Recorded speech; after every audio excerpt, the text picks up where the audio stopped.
मुख्यमंत्र्यांच्या दौऱ्यामध्ये पीएमओ सचिव म्हणून फिरणाऱ्या तोत्याला पोलिसांनी बेड्या ठोकल्या। अशोक ठोंबरे, विकास पांडागे अशी आरोपींची नावं। काल मुख्यमंत्री फडणवीस छत्रपती संभाजीनगरच्या दौऱ्यावर होते। इस्रोच्या चांद्रयान-4 मोहिमेच्या प्रस्तावाला केंद्र सरकारची मंजुरी। चंद्रावरून काही नमुने पृथ्वीवर आणण्याची योजना 2028 साली मोहीम राबवण्यात येणार। यंदा नव्या लालपरीमधून राज्याच्या कानाकोपऱ्यामध्ये विद्यार्थ्यांची सहल। गेल्या वर्षभरामध्ये एसटीच्या तिजोरीमध्ये 92 कोटींची भर। विद्यार्थ्यांच्या बस सेवेसाठी 50% सवलत देण्यात येते।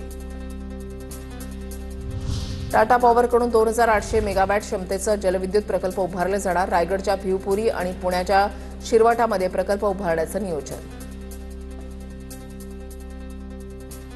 कोळसा आयातीमध्ये 14% वाढ। येत्या महिन्यामध्ये मागणी आणखी वाढण्याची शक्यता। वाढलेल्या मागणीमुळे कोरड्या इंधनाची आयात 22.05 दशलक्ष टनांवर पोहोचली।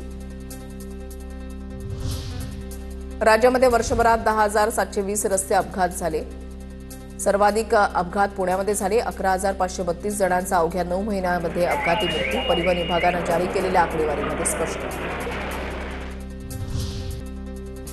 एमबीबीएस बीडीएससाठी 997 विद्यार्थ्यांना प्रवेश। अभ्यासक्रमाच्या प्रवेशासाठी आज अखेरची संधी। गुणवत्ता यादी जाहीर। रेल्वेची फसवणूक करणारे 77 लाख युजर ब्लॉक। आरक्षण गैरव्यवहार टाळण्यासाठी कारवाई। फसवणूक करून तिकीटही काढली जात असल्याचा प्रकार। ऑक्टोबर महिन्यापर्यंत मुंबईमध्ये 142 डिजिटल अरेस्टच्या गुन्ह्यांची नोंद। नागरिकांची 114 कोटींची आर्थिक फसवणूक। नागरिकांची फसवणूक होऊ नये म्हणून पोलिसांकडून जनजागृती।